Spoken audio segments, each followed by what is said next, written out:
की कमीशन की है बात। और इसीलिए स्वामी विवेकानंद अगर कहते थे कि अगर एक व्यक्ति धर्मांतरित होता है, इसका मतलब ये मत समझना एक हिंदू कम हो गया या एक ईसाई बढ़ गया, इसका केवल एक मतलब है भारत का एक और दुश्मन पैदा हो गया। ये मैं नहीं कह रहा हूं, स्वामी विवेकानंद ने कहा है। और भी इस तरह की बहुत सारी बातें हैं। Tribals and harijans are the special targets of aggressive evangelization, allegations of discriminations against Christianity. ये जो एलिगेशंस अभी लगाए गए, बार बार लगाते हैं, उनके बारे में नियोगी कमीशन का क्या कहना है? Allegations of discriminations against Christians have not been established.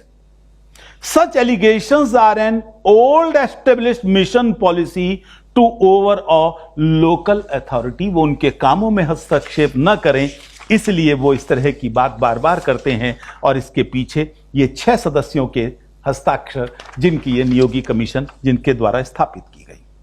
अब मैं जो बता रहा था कि आजादी के बाद के अत्याचार, पिछले दिनों त्रिपुरा के बौद्ध समाज के कुछ लोग हमसे मिलने के लिए आए और उन्होंने कहा धम्मदीप इंटरनेशनल बौद्ध अकादमी, उनकी एकेडमी के कॉलेज स्कूल्स, उनको आग लगा दी जाती है, बच्चों को बाहर निकाल दिया जाता है, उन पर हमले किए जाते हैं।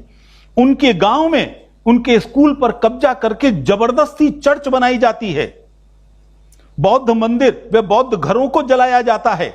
और अगला, चर्च से प्रेरित आतंकवाद संगठन NLFT व त्रिपुरा टाइगर फोर्स के आतंकवादी ये चर्चों पर और ये चकमाओं के घरों और बौद्ध मंदिरों पर हमला करते हैं, उनको आग लगाते हैं। और हमारा डेलीगेशन राष्ट्रपति से मिलता है उन बौद्धों को लेकर। एक सिख भी पंजाब से साथ में जाते हैं, गुरुद्वारा प्रबंधक कमेटी के सदस्य, और वो बताते हैं कि पंजाब के अंदर किस प्रकार से इन लोगों ने काम किया है। और वो आगे बताते हैं, हमारे जो पूर्वोत्तर के आए हुए भिक्खु डॉक्टर धर्मप्रिय, अरुण कुमार चकमा, नव किशोर जमातिया, श्री रामपत जमातिया, ये 4 लोग नॉर्थ ईस्ट से, राष्ट्रपति से, अल्पसंख्यक आयोग से, भारतीय जनजाति अनुसूचित जाति आयोग से, इन सब से मिले और ये लिस्ट उन्होंने उनको दी, जिस लिस्ट के अंदर उन सब के अत्याचार आजादी के बाद वाले पिछले 5-6 साल के, सिर्फ इतनी बड़ी लिस्ट वो लेकर आए थे जो उन्होंने राष्ट्रपति को सौंपी थी। और ये घटना आज की नहीं है, ये घटना लगभग 6 साल पहले की है। तो इस तरह से अगर हम देखें तो भारत के अंदर किस प्रकार के धर्मांतरण ये करते हैं, ये दिखाई देता है। अब इससे जुड़ा हुआ दूसरा प्रश्न जो सामान्यतः भारत में ही पूछा जाता है, और वो प्रश्न है, अगर ये धर्मांतरण करते हैं तो आपको क्या आपत्ति है? क्योंकि भारत का संविधान article 25, everyone has right to practise, preach and propagate his own religion. आप कैसे मना कर सकते हैं? वो अर्ध सत्य बोलते हैं, हाफ ट्रुथ। भारत का कोई भी संवैधानिक अधिकार एब्सोल्यूट नहीं है, कुछ कंडीशंस हैं। इस आर्टिकल 25 का जो बाद वाला हिस्सा है वो मेरे मिशनरी मित्र जानबूझकर सामने नहीं लाते और उनका सपोर्ट करने वाले लोग उसको छिपाते हैं। कुछ दिन पूर्व वो एक बहुत बड़े चैनल, उसके एक बहुत बड़े एंकर ने मेरे से इसी विषय पर कुछ बातें की और उन्होंने भी आर्टिकल 25 का जिक्र किया। मैंने कहा, mister, you are speaking half truth. बाकी का हिस्सा क्या है? और बाकी का हिस्सा है subject to public order, morality and health. तुम्हारे प्रोपगेशन के काम से, अपनी पूजा के कारण से समाज की शांति नहीं खत्म होनी चाहिए, अव्यवस्था नहीं फैलनी चाहिए, लोगों की मोरालिटी खराब नहीं होनी चाहिए। ये सब बातें उसके अंदर हैं, कंडीशंस हैं। और इस अधिकार को और ज्यादा डिफाइन किया है Stanislaus case, Stanislaus versus state of Odisha. यह केस सुप्रीम कोर्ट में गया था 76 में, और उस केस के अंदर जो जजमेंट दिया गया वो बड़ा महत्वपूर्ण है। Right to propagate does not mean right to convert. धर्मांतरण का मुझे अपना मत, अपनी स्वतंत्रता है, मैं अपनी मर्जी का मत चुन सकता हूं, लेकिन दूसरे को बाध्य नहीं कर सकता। धर्मांतरण कर सकता हूं, मुझे कोई करा नहीं सकता। और करने के लिए भी कई ऐसे हमारे केसेस हैं जो स्पष्ट करते हैं conversion by fraud, conversion by allurement and conversion by force, ये सब इलीगल है। धोखे, लालच और बल प्रयोग से धर्मांतरण अगर किया जाता है तो ये गलत है। और मैं आज पूरे दावे के साथ कहता हूं जो महात्मा गांधी ने कहा था, Indian Christians are rice Christians, मुट्ठी भर चावल के बदले।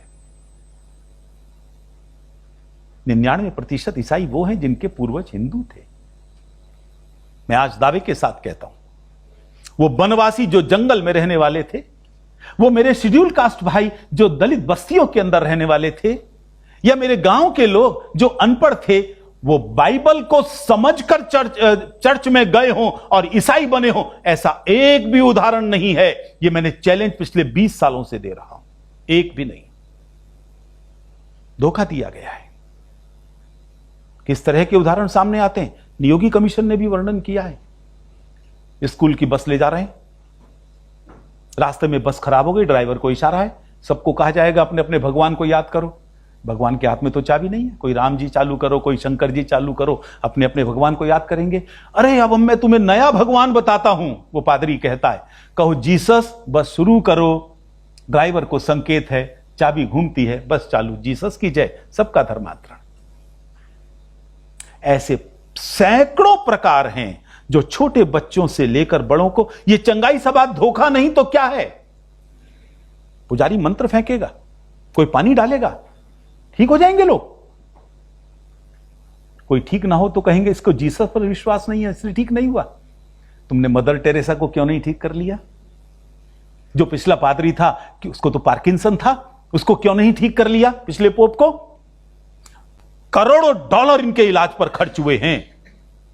या तो उनको जीसस पर विश्वास नहीं था, या वो पूरी दुनिया को धोखा देते हैं चंगाई सभा के नाम पर। तो इसलिए हम देखते हैं कि इन सब कारणों से ही ये धर्मांतरण जो है वो उचित नहीं है। एक बड़ा मजेदार बात है, अच्छा भाई तुम धर्मांतरण करना चाहते हो, कहते हो हमको संवैधानिक अधिकार है, तो फिर घर वापसी का विरोध क्यों करते हो? आज तुमने मिस्टर एक्स को कहा, वो तुमसे प्रभावित हो गया, बन गया ईसाई। कल को उसको समझ में आया मेरी जड़ें तो वहां नहीं है, मैं तो अपनी जड़ों के साथ जुड़ना चाहता हूं, मेरी जड़ें हिंदू धर्म के साथ है, मैं वहां आना चाहता हूं। फिर क्यों उसका विरोध करते हो? क्यों कहते हो कि विश्व हिंदू परिषद अगर घर वापसी का काम चलाएंगे तो गृह युद्ध हो जाएगा? ये धमकी मेरे को दी है। उस समय परिचय में बताया, मैं बजरंग दल का दायित्व था, आसाम में था मैं उस समय। वहां पर वीके नूह नाम के एक बिशप ने यह धमकी दी है कि घर वापसी करना अगर विश्व हिंदू परिषद ने नहीं रोका तो हम गृह युद्ध करेंगे। संपूर्ण मानवता आज इस धर्मांतरण के कारण त्रस्त है। और यह ध्यान करना, यह केवल धर्मांतरण नहीं है, यह एक युद्ध की घोषणा है। क्यों? क्या कहते हैं? जो लोग धर्मांतरण करने जा रहे हैं उनको नाम देते हैं साल्वेशन आर्मी। वो सेना है, तो सेना कोई धर्म के काम करने के लिए तो नहीं जा सकती। संत जाएंगे हमारे यहां। अभी स्वामी निश्चलानंद जी की चर्चा हो रही थी, यहां हमारी एक बहन आई हुई है रुचि, शांति के प्रतीक है, एकदम निश्चल है, जैसा नाम है वैसा ही स्वभाव है। और अभी बात चल रही थी कि अगर वो किसी को डांट लगा दे तो वो बहुत खुशकिस्मत है, जिसको प्यार करते हैं वो उसी को डांट लगाते हैं। वो कहीं पर धर्मांतरण के लिए नहीं जाते, केवल प्यार और शांति का संदेश लेकर जाते हैं। सेना की जरूरत नहीं पड़ती है उनको। क्रूसेडर्स की भर्ती करते हैं, जरा देखिए, ये लिखा हुआ है, उनका भर्ती करने का एक पत्रक है। Crusaders alert, Jesus is speaking, God has given you the burden for crusades. Crusades का मतलब धर्म युद्ध, सीधे सीधे युद्ध की घोषणा। और किस तरह का लिटरेचर छापते हैं? Hate literature. कितना भयंकर